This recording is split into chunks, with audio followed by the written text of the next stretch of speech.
Bonjour à tous et bienvenue dans ce webinaire Quoi de neuf dans Bicast. Je m'appelle Clara Plançon, je suis marketing et communication manager chez Bicast. Et aujourd'hui, comme tous les mois, je vais vous présenter nos dernières nouveautés. Et aujourd'hui, on a plein de choses à voir ensemble. Voilà, donc plein de nouveautés, dont une assez intéressante à voir en particulier. C'est une fonctionnalité qui va un peu faire évoluer la gestion d'accès à vos sessions. Donc, on va voir tout ça ensemble.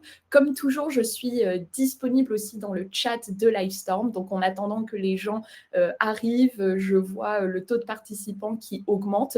Donc, comme toujours, voilà, je vous mets un petit message dans le chat de Livestorm. Je suis disponible pour répondre à toutes vos questions, répondre aussi à vos commentaires. Vous pouvez interagir avec moi ou entre vous. C'est à ça que sert ce petit chat. Donc, n'hésitez surtout pas à mettre vos commentaires. Je vois aussi des réactions, des pouces. Donc, merci à tous d'être là, d'être présents aujourd'hui. Et voilà, pendant que tout le monde nous rejoint, je vous souhaite la bienvenue à ce webinaire Quoi de neuf dans Bicast. Voilà, on a pas mal de nouveautés entre la fin de l'été et début septembre, beaucoup de petites mises à jour qui viennent faire évoluer votre expérience au sein de Bicast. Et on va découvrir tout ça ensemble. Super, merci à tous d'être là et on va pouvoir démarrer. Et comme je le disais précédemment, n'hésitez surtout pas, vous avez accès au chat de Livestorm. Voilà un espace en fait où vous allez pouvoir partager avec moi vos questions, vos commentaires, vos retours. On est toujours friands de ça. Donc n'hésitez pas à interagir avec moi directement dans ce chat Livestorm. Et je vous propose qu'on démarre. Pour ceux qui arrivent peut-être un peu plus tard dans le webinaire, n'ayez crainte, tout est enregistré et vous aurez accès au replay de ce webinaire, comme toujours, directement après l'événement. Et après, ce sera posté dans les jours qui viennent sur notre chaîne YouTube. Donc voilà, n'hésitez surtout pas, si vous devez partir un peu plus tôt ou si vous arrivez un peu plus tard, vous n'allez rien rater, vous aurez tout ce webinaire qui vous sera retranscrit ailleurs juste après la fin de cet événement. Alors, je vous propose qu'on commence. On va démarrer avec des petites mises à jour, mais tout aussi importantes. Et on va commencer par une première très bonne nouvelle. Si j'ai des formateurs, des ingénieurs pédagogiques parmi nous aujourd'hui, voilà, c'est bien l'ajout d'une image dans les instructions des activités. Vous étiez nombreux à nous le demander et on l'a fait. Désormais, vous allez pouvoir venir illustrer votre activité ou bien lui donner un peu plus de contexte grâce à une image, comme vous pouvez le voir dans l'écran que je vous partage juste aujourd'hui dans Livestorm. Vous pouvez désormais voir une grande image qui va s'afficher dans votre section instruction de Bicast. Et c'est une façon de créer des activités de manière encore plus dynamique grâce à l'utilisation d'images. Alors, comme je disais, vous avez été nombreux à nous le demander. C'était vraiment une évolution qui était importante, je pense, surtout pour tout ce qui va être création de formation. Je pense que c'est un cas d'usage assez précis, on va dire, mais je crois que c'est surtout de là d'où vient ce besoin. Et donc, je vais vous montrer tout de suite comment ça marche. Et bien là, vous avez un exemple voilà, d'un quiz que j'ai pu créer où on peut désormais avoir une image qui s'affiche et on peut, par exemple, venir demander quel est le mot en anglais pour dire loup. Mais évidemment, à vous d'imaginer ce que vous allez pouvoir faire au sein d'une activité Bicast grâce à l'image dans les instructions. Alors, je vous montre tout de suite comment ajouter cette image dans les instructions. Vous allez voir, c'est très simple.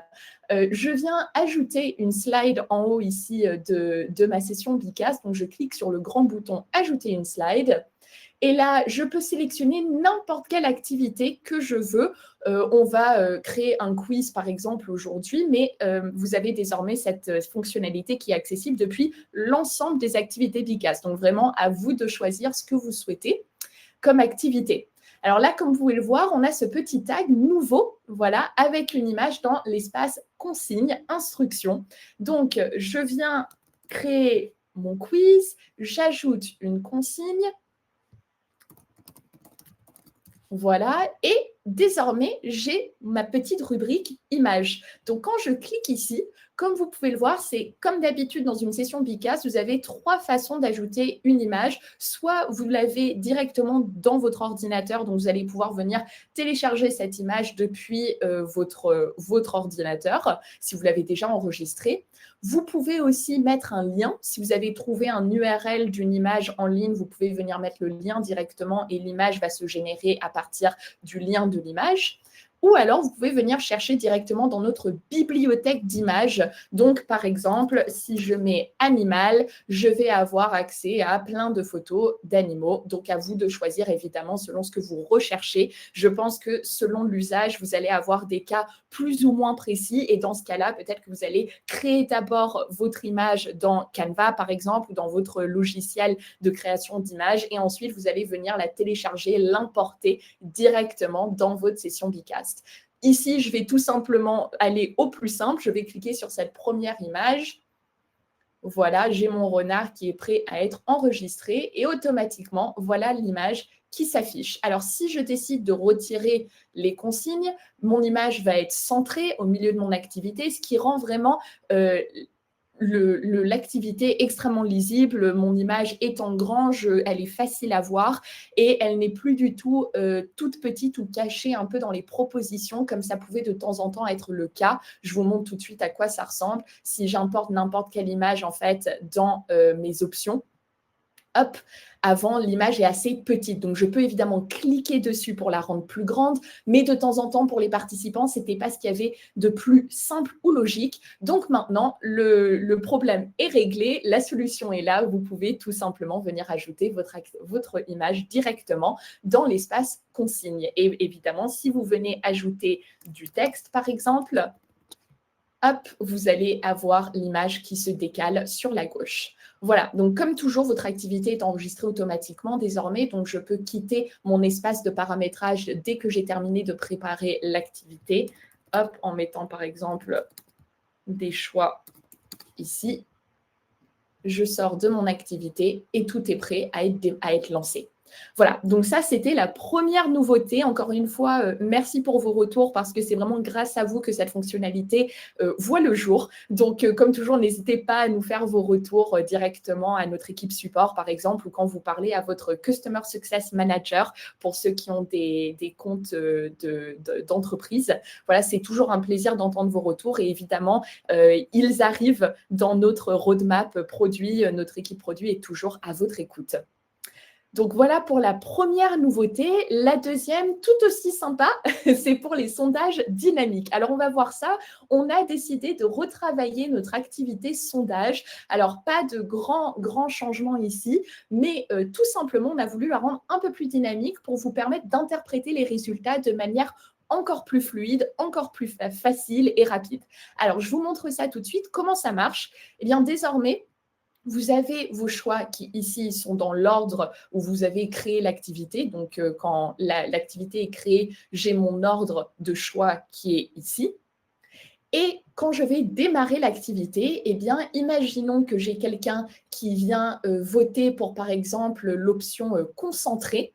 Eh bien, c'est cette option-là qui va remonter de manière automatique dans mon sondage. Donc, plus j'ai de votes, plus les options où il y a le plus de réponses vont venir se catégoriser, s'organiser de manière logique dans mon sondage, de manière très dynamique. Voilà, l'objectif, c'est de vous permettre en un clin d'œil, en direct, de pouvoir suivre les résultats et de voir, immédiatement, je peux voir qu'il y a 100% des votes attribués à concentré. Donc, concentré ne reste pas caché en bas du sondage, il va remonter automatiquement pour vous permettre de faire cette analyse en temps réel.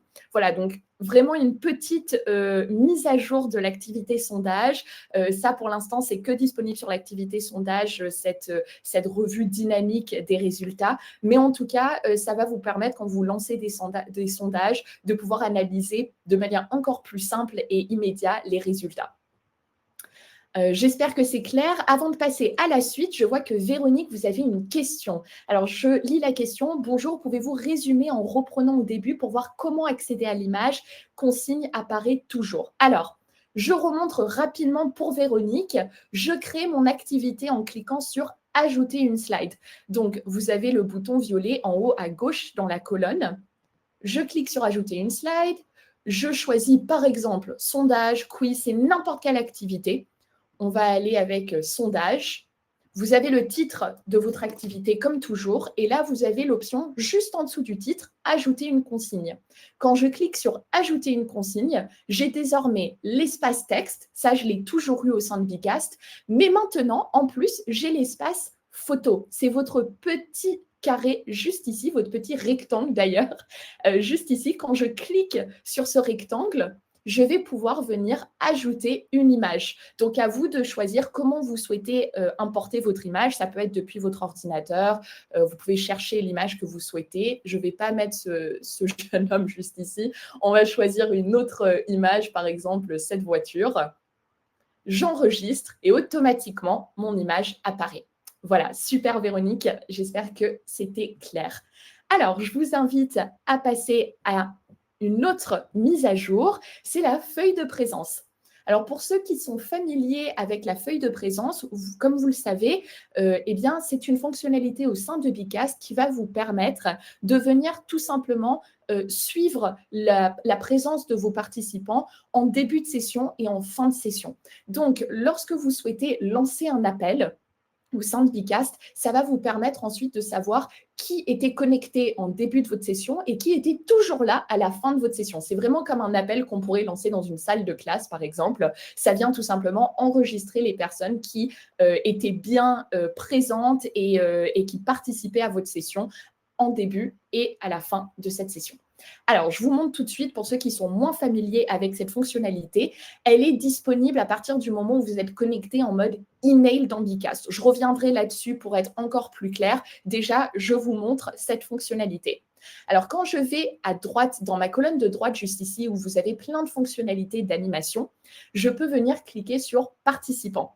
En cliquant sur « Participants », vous avez désormais cette feuille de présence qui a toujours existé dans la partie, dans cette rubrique « Participants », mais qui était un peu plus cachée. Donc, on ne se rendait pas toujours compte qu'on avait accès à cette fonctionnalité.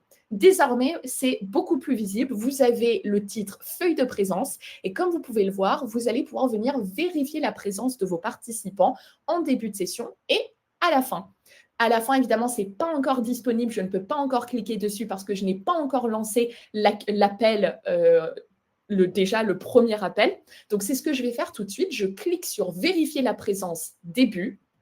Donc, je clique dessus. Comme vous pouvez le voir, je demande donc la confirmation de présence, ce qui veut dire que chaque participant de son côté va recevoir un petit onglet qui va apparaître dans leur session Bicast et qui va leur dire « En tant que participant, veuillez confirmer votre présence au sein de cette session ». Et ils vont devoir manuellement cliquer sur « Je suis bien présent dans la session Bicast ». Donc, ils ont 5 minutes pour confirmer leur présence. Et comme vous pouvez le voir ici, par exemple, je vais le faire de mon côté. Hop, j'ai confirmé Charlotte Valade, qui est un autre profil que j'utilise aujourd'hui avec vous pour vous montrer cet exemple. Eh bien, comme vous pouvez le voir, j'ai ce petit rond vert qui est apparu. Donc, le participant a bien confirmé sa présence en début de session. Et donc, je sais que Charlotte était bien là. Elle a manuellement accepté. Elle ne s'est pas juste connectée à la session, puis est partie se faire un café pendant que je démarrais ma session. Très pratique en formation, très pratique en réunion. N'hésitez pas à utiliser la feuille de présence comme fonctionnalité qui va vous permettre de mesurer, traquer un peu la présence de vos participants tout au long de la session Bicast. Alors, si rien n'apparaît de votre côté, déjà, ça peut être possible si vous êtes participant au sein de la session. Ce n'est que le propriétaire de la session, le collaborateur de la session qui a accès à la feuille de présence. Un participant ne verra pas cela apparaître de leur côté. De plus, pour avoir accès à la feuille de présence, il faut absolument que votre session soit en mode email. Alors, qu'est-ce que ça veut dire le mode email? Eh bien, aujourd'hui, il y a 3 manières de rejoindre une session Bicast et d'y être identifié. Alors, comme vous pouvez le voir aujourd'hui, cette session, elle est en mode email. Donc, je peux venir demander une confirmation de présence, ce qui veut dire que je peux venir identifier mon participant qui lui-même a un compte Bicast. Et pour rejoindre ma session aujourd'hui, il faut un compte Bicast pour rentrer dans la session Bicast. Vous avez aussi le mode avatar. Le mode avatar dans Bicast, c'est concrètement notre mode anonyme. Donc, quand vous avez une session qui est par défaut en mode avatar, vous allez automatiquement ne pas pouvoir identifier vos participants au sein d'une session parce que les participants vont être identifiés via un avatar. C'est là où on a souvent l'adjectif, un animal et un adjectif. Donc, par exemple, lion intelligent, panda curieux. Voilà, vous devez être un peu familier avec ce mode avatar vu que c'est le mode par défaut d'une session Bicast. Donc, avec le mode avatar, je n'ai pas donc accès à l'email, ce qui veut aussi dire que mes participants peuvent rejoindre ma session sans avoir besoin d'un compte Bicast. Ça ouvre ma session à plus de participants si vous faites de l'événementiel, par exemple, ou de la formation de manière un peu indépendante. Là, pas besoin d'un compte Bicast, je rentre dans la session, mais du coup, je ne suis pas identifiée avec un email. Et donc, je ne peux pas, de mon côté, venir confirmer votre présence parce que la confirmation de présence se fait grâce à l'email du participant et de son compte Bicast. Dernière façon de rentrer dans une session et d'identifier ses participants, c'est le nom d'utilisateur. Le nom d'utilisateur, c'est comme le mode avatar, dans le sens où je n'ai pas besoin d'un compte Bicast pour rentrer dans la session. Quand je rentre dans la session, on va venir me demander de m'identifier grâce à un nom ou un prénom. Donc, c'est moi qui, manuellement, en tant que participant, je vais rentrer mon prénom en disant moi, aujourd'hui, je vais m'identifier comme Clara Plançon. Évidemment, là aussi, pas besoin d'un email, donc pas possible de confirmer la présence et d'utiliser la fonctionnalité feuille de présence. Donc, attention, lorsque vous souhaitez utiliser cette fonctionnalité, vérifiez bien que votre session est paramétrée avec la connexion via l'email.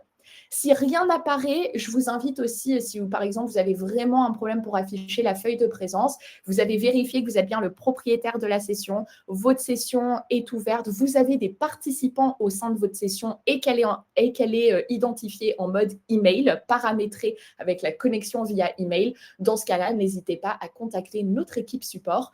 Si ça n'apparaît pas pour vous, on sera évidemment là pour répondre et vous accompagner dans l'identification de la feuille de présence au sein de votre session Bicast. Donc, feuille de présence, comme vous pouvez le voir, on a quasiment terminé ce premier tour de présence. Mes participants qui ne répondront pas à cette feuille de présence, qui ne pourront pas confirmer leur présence, vont être automatiquement, ce petit rond vert sera donc rouge. Donc, attention, ça me permettra d'identifier par la suite que j'avais peut-être 3 ou 4 participants qui étaient pourtant connectés à ma session, mais qui n'ont pas confirmé leur présence. Donc, je peux imaginer qu'ils n'étaient pas très concentrés et pas très présents lors de cette session. Bénédicte, je vois que vous me demandez pourquoi ça ne demande pas de confirmer votre présence alors que vous avez donné votre mail. Alors, si vous êtes participant et que ça ne vous demande pas de demander votre présence, j'imagine que vous devez avoir techniquement une session où vous êtes propriétaire, vous avez lancé l'appel et là, comme vous êtes propriétaire, ça ne vous demandera jamais de confirmer votre présence en tant que propriétaire. Comme vous pouvez le voir ici, aujourd'hui, je suis identifiée avec mon compte Clara Plançon. Donc, on m'indique que c'est bien moi, aujourd'hui, ça c'est qui je suis dans ma session et comme je suis propriétaire, je ne vais pas pouvoir vérifier ma propre présence. Je suis bien présente dans ma session Bicast. Je reviendrai vers vous, Bénédicte, en fin de webinaire, donc n'hésitez surtout pas à me poser toutes les questions que vous avez sur la feuille de présence. Je serai ravie d'y répondre. Super. Alors, je vous propose de passer à notre prochaine nouveauté. Et si d'autres ont des questions sur ces dernières mises à jour Bicast, n'hésitez surtout pas. Je reviendrai à la fin de ce webinaire pour y répondre. Alors, des petits changements aussi de mots, de vocabulaire dans Bicast, c'est tout simplement, ça va être très rapide. Avant, vous aviez une section dans Bicast qui s'appelait rubrique, c'était juste ici. Aujourd'hui, on a changé, rubrique, c'était pas très clair, c'était pas toujours évident de définir cette fonctionnalité dans Bicast, donc on l'a changé, on a appelé ça ressources. Votre section ressources, cette catégorie au sein de Bicast, ressources, c'est tout simplement, eh bien, comme le nom l'indique, un espace pour vous pour partager des documents complémentaires à vos participants. Donc, par exemple, je peux venir ajouter un agenda, des informations, je peux venir donner un lien externe où les gens vont pouvoir aller sur un site sans quitter leur session Bicast. Donc, par exemple, si je peux aussi venir partager un fichier, si vous voulez partager un PDF, un document que vos participants vont pouvoir télécharger de leur côté, vous pouvez afficher toutes ces informations directement dans l'espace ressources. Ce qui est pratique avec l'espace ressources, c'est que si je donne, par exemple, je crée un espace information ici, je l'enregistre. Comme vous pouvez le voir, il va apparaître ici. Donc, mes participants peuvent cliquer sur information parce qu'il est visible. Mais je peux aussi rendre cet espace invisible. Comme ça, je ne viens pas spoiler mes participants au sein de la session. Je leur demande de se concentrer et quand je veux leur révéler un document, leur révéler une ressource, je peux rendre cette ressource visible pour mes participants par la suite. Voilà, donc ça, avant, ça s'appelait rubrique. Aujourd'hui, ça s'appelle ressources. C'est très simple. Vous pouvez le retrouver toujours ici. Ça ne change pas. C'est vraiment juste le nom qui a changé. Armel, aujourd'hui, est-ce que c'est possible de désactiver l'affichage dynamique des réponses? Alors, non, on ne peut pas venir désactiver l'affichage dynamique des réponses. En retour, en revanche, je vois que cela, c'est vraiment une question liée au fait que cela peut influencer les répondants. Voilà, donc ça, c'est une très bonne remarque. Je vous montre ça tout de suite. Lorsque vous avez, par exemple, alors je vais réinitialiser mon sondage juste ici. Quand je viens dans mon activité sondage, j'ai des paramètres qui me permettent d'afficher mes résultats soit directement après la réponse, soit seulement à la clôture de la réponse. Donc, à la clôture de l'activité, pardon. Donc, si je mets à la clôture de l'activité, je démarre mon activité et là, de mon côté, je viens répondre à mon activité. Comme vous pouvez le voir ici, rien ne se passe. J'ai pourtant répondu à l'activité depuis un autre compte, mais rien ne s'affiche. Donc, mes participants ne peuvent pas s'influencer entre eux. Ils ne vont pas voir la réponse de leurs camarades. En revanche, quand moi, en tant qu'animateur, je viens arrêter l'activité, c'est là que les réponses vont s'afficher. Et c'est là où je vais pouvoir révéler le classement du sondage. Donc ça, c'est une excellente façon de résoudre votre problématique. Vous pouvez tout simplement venir sélectionner que les réponses vont s'afficher à la clôture de l'activité afin de ne pas les révéler en temps réel pour ne pas influencer vos participants, vos répondants. Voilà, j'espère que ça répond à votre question. C'est en effet une très bonne remarque. On ne veut pas venir influencer les répondants entre eux. Donc, on vient sélectionner à la clôture de l'activité plutôt qu'après la réponse. Je continue. On est quasiment aux 2/3 de ce webinaire, donc je vais essayer de faire simple sur la suite, mais c'est très bien, il nous reste 2 nouveautés à découvrir ensemble. Alors, l'avant-dernière nouveauté, c'est donc l'ajout des collaborateurs au sein d'une session. Comme vous le savez, on peut venir ajouter des collaborateurs au sein d'une session pour nous aider à co-animer, modérer une session Bicast. C'est des personnes qui vont pouvoir venir créer des activités avec nous, donc ça permet de gagner du temps, de co-créer une session Bicast. Et pour inviter mes collaborateurs, je viens tout simplement cliquer sur « Partager ». Donc, je clique sur mon bouton « Partager » et je vais pouvoir venir ajouter mes collaborateurs ici. Avant, dans une session Bicast, vous ajoutiez un collaborateur, vous mettiez tous les mails que vous souhaitiez inviter en tant que collaborateur dans Bicast et ils s'affichaient tous comme ici. Vous aviez le mail qui s'affichait en dessous pour bien vous dire « cette personne a été invitée ». Le problème, c'est que de temps en temps, on a des mails où on peut mal les taper, on peut faire une petite faute de frappe. Donc, la personne apparaissait comme invitée, mais en fait, l'invitation ne partait jamais parce que le mail n'existait pas. On a aussi des utilisateurs qui sont invités, mais qui, par exemple, ont un compte gratuit, une offre gratuite sur Bicast. Et ça veut dire que techniquement, ils n'ont pas le droit d'être ajoutés comme collaborateurs. Il faut notre offre minimum qui est l'offre Starter, notre première offre sur le marché, qui vous permet donc d'être invité en tant que collaborateur dans une session Bicast. Et ça, ce n'était donc pas possible à identifier dans cet espace collaborateur. Aujourd'hui, c'est ce qu'on a fait. Alors, par exemple, si je viens créer un faux mail, donc je veux venir ajouter quelqu'un, je crée un mail, mais cette personne n'existe pas dans Bicast ou le mail n'existe pas. Je clique sur ajouter et automatiquement, vous allez avoir un petit tag, donc un petit statut qui va apparaître sur la droite de votre mail avec aucun compte. Et vous allez avoir votre message d'erreur ici avec attention, certaines invitations n'ont pas pu être envoyées. Donc, comme vous pouvez le voir, ici, je viens identifier que, ah mince, cette personne n'a pas de compte Bicast. Donc, je peux imaginer qu'il y a une erreur, soit dans l'écriture du mail, soit comme j'ai invité quelqu'un qui a tout simplement pas encore créé de compte Bicast. Autre possibilité, je viens ajouter quelqu'un qui n'a pas de compte payant dans Bicast. Hop, je vais utiliser mon compte personnel. Donc, je clique sur ajouter et là, nouveau statut, niveau d'offre insuffisant. Donc là, ça va vous permettre de venir identifier beaucoup plus facilement quand vos collaborateurs ont bien eu accès à votre session Bicast, ils ont été invités et vous êtes sûr qu'ils ont reçu l'invitation. Ou bien, attention, cette personne n'a pas de compte Bicast, vous avez fait une petite faute de frappe dans le mail, donc l'invitation n'a pas pu partir. Ou bien, cette personne a bien un compte Bicast, mais ce compte est gratuit et il faut la première offre payante pour pouvoir être invité en tant que collaborateur. Cela vous donne des pistes ensuite pour décider de comment vous voulez résoudre ce problème, soit en donnant aux collaborateurs une licence payante. Vous pouvez évidemment vérifier qu'il n'y a pas de faute de frappe dans votre mail. En tout cas, on vous dit, vous n'avez pas juste la personne qui est affichée comme ajoutée, mais en fait, vous ne savez pas vraiment si la personne a réellement reçu l'invitation.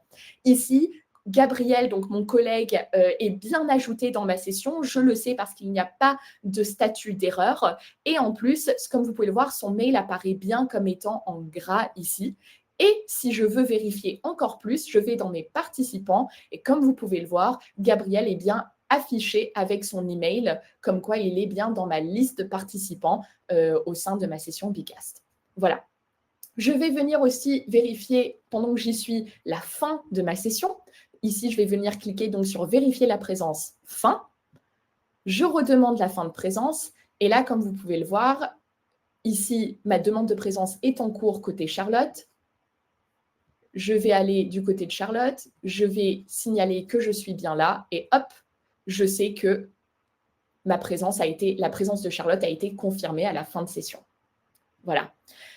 Ségolène, une très bonne question aussi. Quelle est la différence entre un collaborateur et un participant? Alors, un participant dans une session ne va pas du tout avoir les mêmes droits qu'un collaborateur. Un participant, c'est quelqu'un que je vais inviter au sein de ma session et qui va pouvoir tout simplement prendre part aux activités.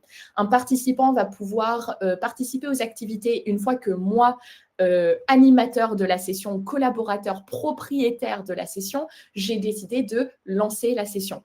Une fois que j'ai lancé l'activité, par exemple, le participant peut y prendre part. Mais le participant ne va pas pouvoir partir dans les slides, éditer une activité, la paramétrer, il ne va pas avoir accès aux fonctionnalités, aux réglages de ma session Bicast. Donc, c'est vraiment, le participant est là pour rejoindre la session et prendre part aux activités. En revanche, le collaborateur a les mêmes droits que le propriétaire d'une session. Donc moi, aujourd'hui, je suis propriétaire de la session parce que c'est moi qui ai créé ma session Bicast. Et donc, quand je vais dans partager, je peux décider que, par exemple, je voudrais que Gabriel ait aussi accès à ma session en tant que collaborateur. La seule chose qu'un collaborateur ne peut pas faire, c'est seulement le propriétaire qui peut le faire, c'est supprimer la session. Supprimer une session, il n'y a que le propriétaire qui peut le faire. On va éviter des malheurs où malencontreusement, vous avez un collaborateur qui va supprimer votre session. Ça, c'est que accessible aux propriétaires de la session. En revanche, vos collaborateurs vont pouvoir lancer les activités, ils vont pouvoir venir modérer l'espace de discussion, ils vont pouvoir venir éditer une activité, éditer les paramètres, voilà. Donc, ça leur donne énormément de possibilités. Ils vont pouvoir aussi venir exporter les résultats de votre session Bicast. Ça aussi, ça peut être pratique selon les rôles et comment vous gérez vos sessions Bicast et l'animation des sessions au sein de votre organisation. Voilà, alors je continue sur la dernière grande mise à jour et ça va être la fin de notre webinaire. Donc cette dernière mise à jour, très importante, vous avez eh bien, une nouvelle façon, on va dire, de renforcer la sécurité au sein de votre session Bicast en gérant l'accès des participants à vos sessions. Alors, qu'est-ce que ça veut dire? Eh bien, jusqu'à présent, vos participants pouvaient accéder à vos sessions Bicast sans limite de temps. En fait, vos sessions Bicast, il y avait cette notion d'une session qui était ouverte ou fermée. Une session ouverte comme aujourd'hui, comme vous pouvez le voir ici, c'est une session que je peux rejoindre en tant que participant. Et une fois que j'ai rejoint une session Bicast, elle est toujours présente dans mon espace de travail, mon espace d'accueil Bicast. Et donc, évidemment, je peux re-rentrer dedans à n'importe quel moment. Ça pose des problèmes de sécurité parce que de temps en temps, on a des sessions où on ne veut pas que notre contenu soit disponible et accessible à l'ensemble de participants jusqu'à la fin des temps. Et en fait, aujourd'hui, si on ne pense pas à fermer une session Bicast manuellement, c'est ce qui arrive. Cette session et tout son contenu, parfois assez confidentiel, va rester ouvert et donc disponible pour un participant qui voudrait rentrer dans cette session. Et évidemment, il suffit que le participant ait accès au lien de la session, au code d'accès, voilà, que peut-être un autre participant lui ait partagé le lien de cette session. Et donc, n'importe qui peut rentrer dans votre session si vous n'avez pas des mesures de sécurité en place. Aujourd'hui, ce qu'on a fait, c'est, comme vous pouvez le voir juste ici, vous avez maintenant vos 3 plus grands paramètres d'une session Bicast, les 3 paramètres à connaître au sein d'une session. C'est: est-ce que ma session est ouverte? Si oui, jusqu'à quand? Est-ce que ma session est en mode synchrone ou asynchrone? Et quelle est la façon de rejoindre, quel est le mode de connexion de ma session? On a déjà vu le mode de connexion, c'est email ou avatar ou non. On a aussi vu une session synchrone ou asynchrone. Normalement, vous êtes familier avec ce terme. Est-ce que ma session va se dérouler en direct? Est-ce que c'est le propriétaire qui va donner le rythme? Ou est-ce que ma session est en mode asynchrone? Et dans ce cas-là, mes participants peuvent avancer à leur propre rythme en toute autonomie. Et enfin, est-ce que ma session est ouverte ou fermée? Désormais, quand je clique ici, vous pouvez voir que votre session est actuellement ouverte. Donc là, aujourd'hui, tous mes participants peuvent rejoindre cette session. Je peux venir la fermer en désactivant l'accès des participants. Donc, quand je vais cliquer ici, ma session sera fermée et un participant ne pourra plus rentrer dans cette session. Jusqu'à présent, ça, c'était toujours possible dans Bicast, mais de manière manuelle. Maintenant, nous avons introduit la notion, hop, je vais rouvrir ma session, nous avons réintroduit une notion de temporalité.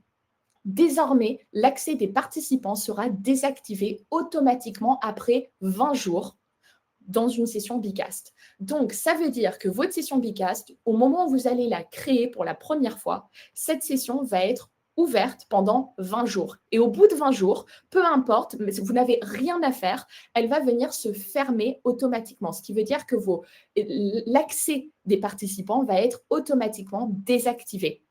Ça, c'est vraiment pour venir vous simplifier la vie. Les sessions Bicast, en termes de sécurité, ne doivent pas rester ouvertes jusqu'à la fin des temps. Donc, ça, évidemment, vous pouvez venir le modifier. On a des fois des sessions où on ne veut pas qu'elles se ferment au bout de 20 jours, évidemment. Donc, on veut vous laisser l'opportunité de dire « Ah non, moi, ma session, il faut qu'elle reste ouverte minimum jusqu'à la fin de l'année, par exemple. » Donc, hop, comme vous pouvez le voir, je veux mettre ça en place. Alors, attention, par défaut, toutes vos sessions vont être désactivées, l'accès à vos sessions vont être désactivés au bout de 20 jours. Vous pourrez évidemment les réouvrir manuellement. Vous aurez toujours accès à vos sessions. Pas de panique, elles ne vont pas se supprimer, elles ne vont pas disparaître. C'est juste qu'elles vont se fermer. L'accès aux participants sera désactivé. Donc, ce qu'il faut faire dans ce cas-là, là, vous avez un mode par défaut qui est de 20 jours. Si vous souhaitez changer ce mode par défaut, je vous montre tout de suite. Vous allez aller dans votre espace personnel, votre compte. Donc, vous cliquez sur « Mon compte » juste ici. Et là, vous allez avoir une nouvelle rubrique « Gestion de la durée des sessions ».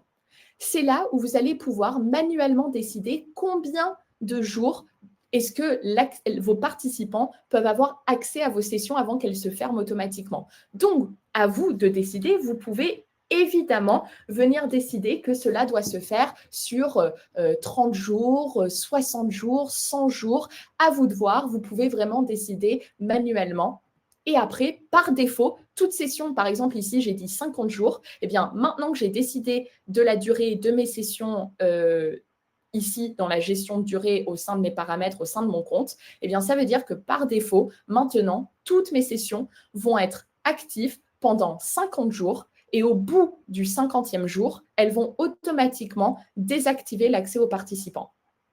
Si je veux réouvrir ma session, je pourrais le faire manuellement, bien évidemment. Mais maintenant, plus de prise de tête, vous allez tout simplement avoir vos sessions qui désactivent l'accès aux participants au fur et à mesure. Alors, pour ceux qui ont un compte payant au sein de Bcast, pas de panique, les sessions qui sont aujourd'hui déjà créées dans votre espace de travail, si vous avez des sessions aujourd'hui dans votre espace de travail qui existent, voilà, merci Laziz, excellente question. Est-ce que les sessions précédentes seront impactées par la limitation de cette durée? Oui, toutes les sessions qui existent déjà dans votre espace de travail, vous allez avoir 60 jours.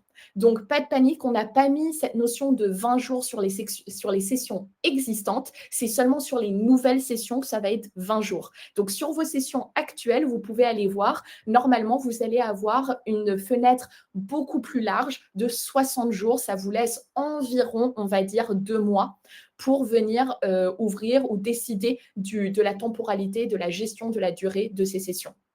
Donc, les sessions précédentes vont être impactées, mais ce ne sera pas sur 20 jours, ce sera sur 60 jours. Et après, toutes les nouvelles sessions, 20 jours par défaut, évidemment, comme je viens de vous le montrer, 20 jours par défaut que vous pouvez venir modifier à tout moment. Voilà, donc je vous montre aussi depuis l'espace de travail à quoi ça ressemble. Là, aujourd'hui, je suis dans mon espace de travail Bcast. Comme toujours, ici, mon avatar, mon compte Bcast accessible. Je clique sur mon compte, je retourne dans l'espace dédié à mon compte, gestion de la durée des sessions. Je viens modifier cette gestion de durée de session. Voilà. Donc, disponible depuis votre espace de travail, depuis une session. Je veux retourner dans la session que je vous présentais actuellement. Je reviens sur... Oups, alors attendez, on va revenir sur la bonne. Le Quad 9 dans Bcast. Voilà, je retourne dans Quad 9 dans Bcast. Je veux que ma session reste ouverte plus longtemps. Comme vous pouvez le voir, là, je peux le faire. Je peux décider qu'elle reste ouverte. Par exemple, là, j'avais dit 50 jours. Ça peut être jusqu'au 25 décembre, par exemple. Donc, le 25 décembre, là, comme vous pouvez le voir, la durée d'accès par défaut de la session est dépassée. J'avais dit que 70 jours. Donc, à moi de décider combien de jours ma session reste ouverte dans mes paramètres et dans les paramètres de ma session. Voilà. Évidemment, vous pouvez toujours manuellement activer et désactiver l'accès des participants dans votre session. J'espère que tout cela est clair. C'est vraiment la dernière nouveauté. Il va falloir se familiariser un peu avec tout ça. Mais pas de panique, on est là pour vous accompagner. Si vous avez des questions, notre équipe support est à votre disponibilité.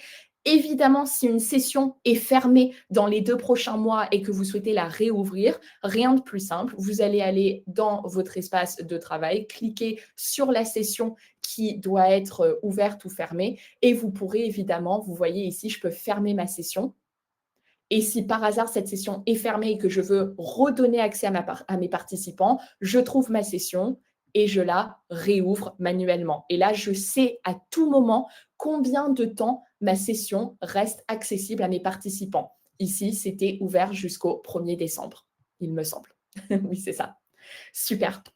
Voilà, donc j'espère que c'est très clair. Encore une fois, c'est vraiment quelque chose qu'on a voulu mettre en place suite à des retours qu'on a pu nous faire, où aujourd'hui, eh bien, l'accès à la sécurité de vos sessions, tout l'accès à ces données qui sont vos données, c'est votre contenu. Ce contenu, il est privilégié, il est la plupart du temps confidentiel. Et donc, pour vous permettre d'avoir encore plus de sécurité et de ne pas vous donner plus de travail, en vous rappelant en permanence de manuellement fermer votre session, on l'a juste automatisé pour vous simplifier la vie. Et encore une fois, cette automatisation, elle est à portée de main. Vous pouvez vraiment décider du nombre de jours où votre session reste ouverte, mais la plupart du temps, on joue une session et on va venir la fermer à un certain bout de temps parce qu'après, on va en recréer une pour un autre groupe de personnes. Alors, dernière chose à noter, si certains ici utilisent les sessions principales secondaires, c'est juste ici, créer une session principale. Pour ceux qui ne sont pas familiers avec les sessions principales secondaires, je vous invite à regarder d'autres webinaires. On a beaucoup de vidéos et de contenu qui est disponible pour que vous familiarisez avec cette notion de session un peu plus intelligente dans l'agrégation des données. Eh bien, les sessions principales secondaires ne sont pas impactées. Pour l'instant, pas de notion de temps. Votre session reste ouverte de manière définitive. Donc, c'est à vous de manuellement venir fermer les sessions. On ne souhaitait pas venir fermer des sessions secondaires qui pourraient être impactées. Voilà, c'est une organisation un peu plus complexe. Donc, pour l'instant, cette nouveauté que je viens de vous présenter, elle est seulement en place pour les sessions normales, standards. Voilà, donc créer une session normale juste ici. Tant que vous n'avez pas de session principale secondaire, voilà, c'est normal. Les sessions principales secondaires, rien ne change. Voilà. Eh bien, c'est tout pour moi aujourd'hui. Nous avons vu toutes les nouveautés Bicast, que ce soit des fonctionnalités assez sympas comme votre sondage plus dynamique, vos visuels qui sont désormais disponibles dans les consignes, ou alors des choses un peu plus complexes comme la configuration de votre session avec l'accessibilité aux participants. Je vous remercie à tous d'avoir été très présents dans le chat, d'avoir posé vos questions. J'espère avoir pu y répondre au maximum. Bénédicte, j'espère que vous avez pu peut-être résoudre le problème que vous aviez au niveau de l'accès à la feuille de présence. Comme vous pouvez le voir ici, feuille de présence désormais que je peux venir télécharger. J'aurai un rappel de tous mes participants qui étaient présents, qui ne l'étaient pas, qui a répondu à la feuille de présence. Donc voilà, vous pourrez, c'est vraiment une fonctionnalité très sympa pour ceux qui découvrent aujourd'hui. Merci Véronique. Peut-on voir cette réunion en différé? Tout à fait. Ce webinaire sera disponible en replay sur notre chaîne YouTube. Vous allez recevoir un petit replay, un petit mail avec ce webinaire que vous allez pouvoir revoir et repartager à d'autres. Donc, merci à tous d'être venus. Je vous souhaite une agréable journée. Bon appétit à ceux qui vont peut-être partir en pause déjeuner. Et je vous dis à très bientôt pour une nouvelle session Quoi de neuf dans Bicast. Merci à tous. Passez une excellente journée. Au revoir.